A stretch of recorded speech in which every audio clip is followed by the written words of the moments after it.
રાજકોટ જિલ્લાના ધોરાજી હત્યાના ગુનામાં 29 વર્ષ બાદ ચુકાદો આવ્યો અને મહિલા આરોપીને આજીવન કેદની સજા ફટકારી ધોરાજી સેન્સસ કોર્ટ। વર્ષ 1996માં ધોરાજીના ભાદર ઇરિગેશન આધુનિકકરણ કોલોની બગીચા પાસે કાર્યરત હતી, જેના કવોટર નં 4 માં RM કાનાબાર રહેતા અને ક્વાર્ટર નં 5 માં ગિરધરભાઈ કોઠિયા રહેતા અને ક્વાર્ટર નં 6 માં રાજેશભાઈ દેવમુરારી તેમના પત્ની અનિતાબેન ઉર્ફ અરુણાબેન અને બાળકો સાથે રહેતા હતા। બધા કર્મચારીઓના બાળકો સમાન ઉંમર જેવા હોય તેમના વચ્ચે ઝઘડા થતા તેનો ખાર રાખી અને અનિતા ઉર્ફ અરુણાબેને તા 5 ઓગસ્ટ 1996ના રોજ ગિરધરભાઈ કોઠિયાનો દીકરો જયદીપને ઘરે બોલાવી ગળાચીપો દઈને મારી નાખ્યો હતો અને ત્યારબાદ જયદીપને રસોડામાં લઈ જઈને દસ્તાથી માથું ચૂંડી નાખેલ પછી આ શબને એક સુટકેસમાં ભરી લીધી। આ બનાવ અંગે પોલીસે ગુનો નોંધી કાયદેસરની કાર્યવાહી કરવામાં આવી હતી અને આ મહિલાને આજરોજ આજીવન કેદની સજા ફટકારાઈ। अहेवाल विपुल धामेचा धोराजी। नमस्ते, हूँ Kartikeya Manojbhai Parekh, additional public prosecutor sessions court Dhoraji.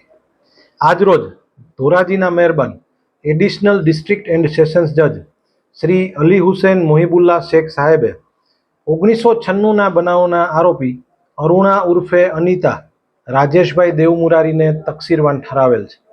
बनावनी विगत एवी छे कि 1996 धोराजीमां भादर आधुनिकीकरण योजनानी कोलोनी हती, जेने जूना लोकोने कदाच याद होय के भादर कोलोनी तरीके ओळखाता। तेमां एक गिरधरभाई कोठिया, राजूभाई कानाबार अने राजेशभाई देवमुरारी आ 3 कर्मचारीओ आ कोलोनीमां फर्स्ट फ्लोर उपर रहेता हता। एमांथी बधाना बाळको आम सरखी जेवी उंमરના હતા, એટલે અનિતાબેનને એમના બાળકો સાથે गिरधरभाईना बाळकोने झगड़ो थतो ते वातनो खार राखी अने एक दिवस गिरधरभाई कोठियाना दीकरा जलदीपने पोताना घरमां बोलावे छे, एनो गळाचीप दई दे छे। आ जलदीप अर्धबेभान जेवो हतो ए दरमियान एने रसोडामां लई जई अने दस्ता मारी मारी अने मारी नाखे छे। एकदम क्रूर रीते आ 5-5:30 वागे सांजे आवी घटना बन्या पछी ए लाशने पोताना घरनी सूटकेसमां राखी दे। सांजे 7 वागे ज्यारे गिरधरभाई कोठिया घरे आवे छे अने जलदीप मळतो नहोतो એટલે શોધખોળ કરે છે, બધા શોધતા હોય છે। એવામાં રાત્રે 10 વાગે કાનજી શામજી કોયાણી કરીને ગ્રાઉન્ડ ફ્લોરમાં એક ભાઈ રહેતા હતા, એમણે જોયું કે આ અરુણા ઉર્ફે અનિતાબેને એક લાશને સરકાવી ઉપરથી અને જઈને જોયું તો આ લાશ જલદીપની હતી। તાત્કાલિક ત્યારના પોલીસ અધિકારી, કારણ કે ગુમશુદા દાખલ થઈ હતી, NP પરમાર PI હતા, એ આવી જાય છે। આવીને અરુણાબેનની ધરપકડ થાય છે। આ ધરપકડ થયા પછી અટક પંચનામામાં અરુણાબેનના આંગળાના નખ, હાથમાં પહેરેલા પાટલા કબજે થાય છે। અરુણાબેને પહેરેલો ચણિયો પણ કબજે થાય છે। એણે એવી પોલીસ રૂબરૂ કબૂલાત આપી હતી કે ભાઈ મેં ગાઉન પહેર્યું હતું ને મેં ધોઈને સૂકવી દીધું છે।